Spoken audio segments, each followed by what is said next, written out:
Welcome to The Explainer. Today, we've got something really cool for you. We're going to peek inside a unique set of coaching logs, basically a diary, that tells the story of one student's incredible journey to unlock the true potential of their voice.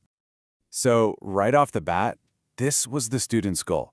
Not just to sing better, but to have a voice that's sexy, one that can actually move people. I mean, that's a huge ambition, right?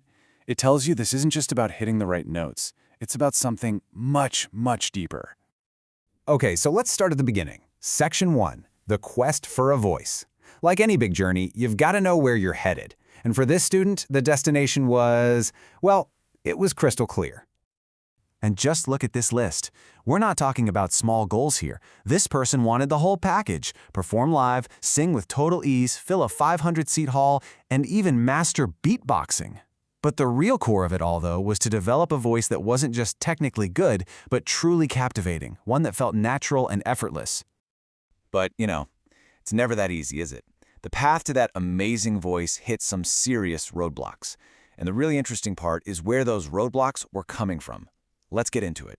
Section 2, confronting hidden obstacles. So the coaching log started to reveal what was really going on. It wasn't just about vocal technique. It was about life.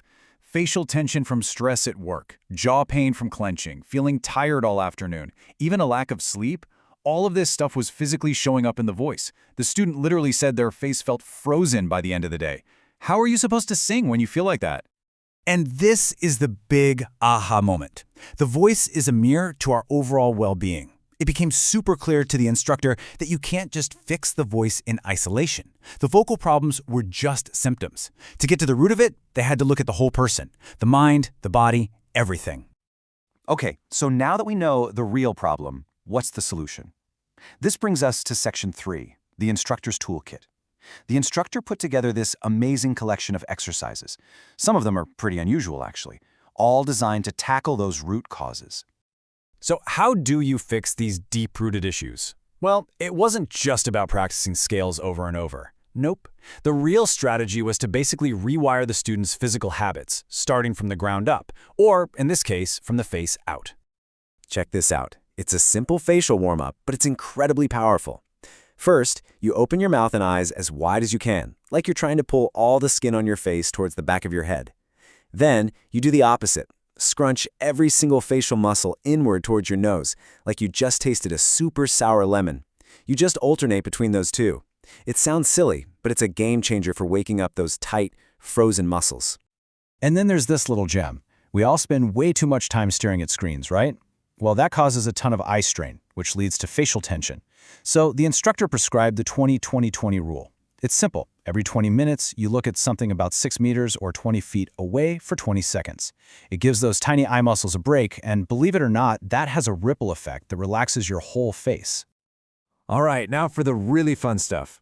At the heart of the vocal training was this practice called Jushu Hashe, or the 10 vocalizations. And listen, this was not about sounding pretty. We're talking about making sounds like goat cries, yodeling, even this deep, resonant overtone singing. The whole point was to push the boundaries and explore every weird sound the voice can make. And why? To build incredible flexibility and control.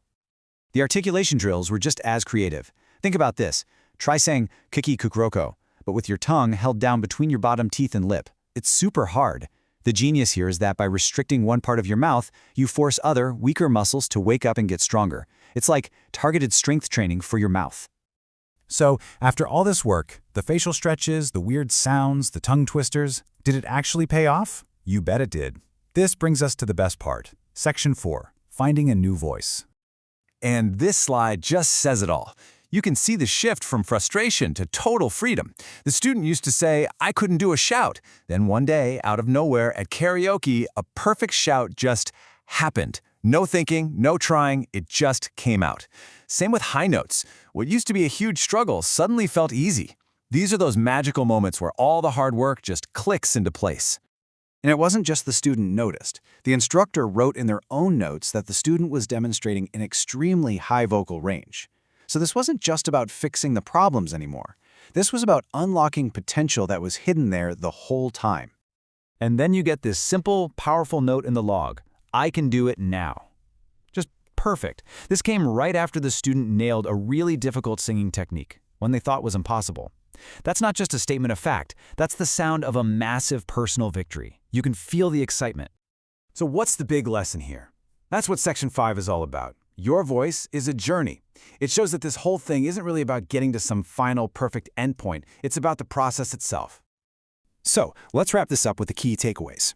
First, your voice isn't separate from you. It's connected to your entire body. Stress, sleep, tension, it all shows up in how you sound. Second, those small, consistent exercises, they add up to massive changes over time. And finally, and maybe most importantly, this kind of work is really a tool for self-awareness. It's about so much more than just singing. So it really leaves you with this question, right? Your voice tells a story about your life. What story do you want yours to tell?